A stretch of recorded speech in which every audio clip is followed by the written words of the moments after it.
Pity. Instead, she fell to her knees and crawled over the blue Persian carpet in the entry hall and into the tiny room beyond, Papa's special workshop.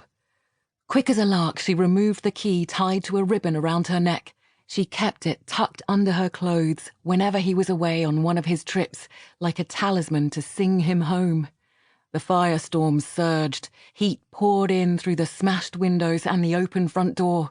The thunk of timber beams and collapsing houses surrounded her. The shingles atop her own roof started to smoulder and whistle. Time was running out. The girl unlocked the door and hurried down the narrow stairs.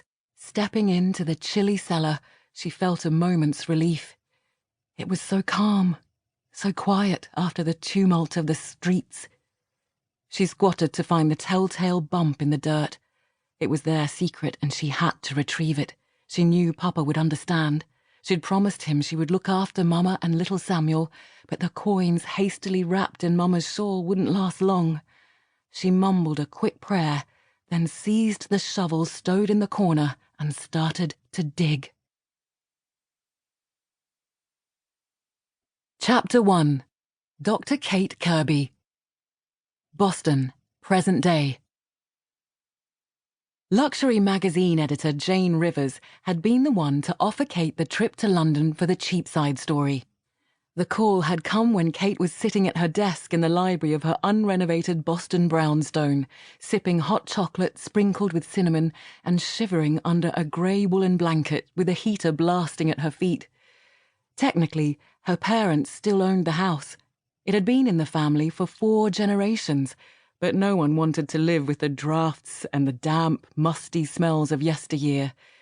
No one except Kate.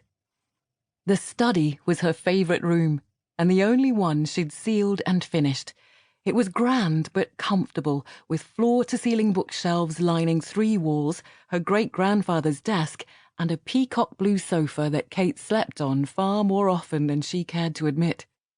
On the wall opposite her desk was a framed bill of sale for the first steamer her great-grandparents had bought back in 1914, the SS Esther Rose, named for her great-grandmother Essie.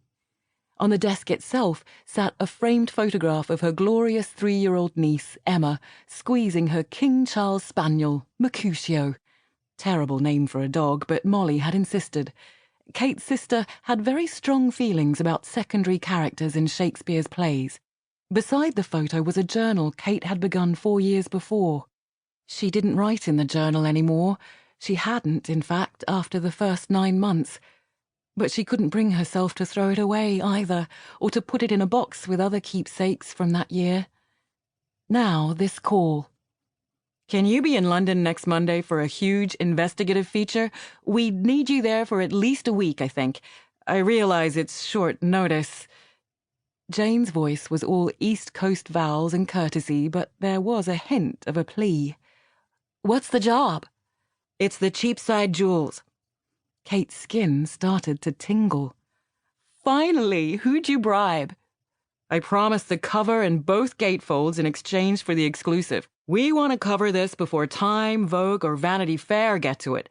The Museum of London just finished recataloguing and some restoration of the jewels last week. It will be the final chance to access this collection before the museum relocates to West Smithfield in a year or so. Advertisers are already bidding. De Beers, Cartier, the lot." She paused. Delicately, it seemed. "There's a ton of interest in cash this side of the Atlantic. Our competitors will be livid. The CEO and chairman are tripping over themselves. They're sure this series will bring people back to the print magazine. Gemstones look so much better in print than on screen." It was true.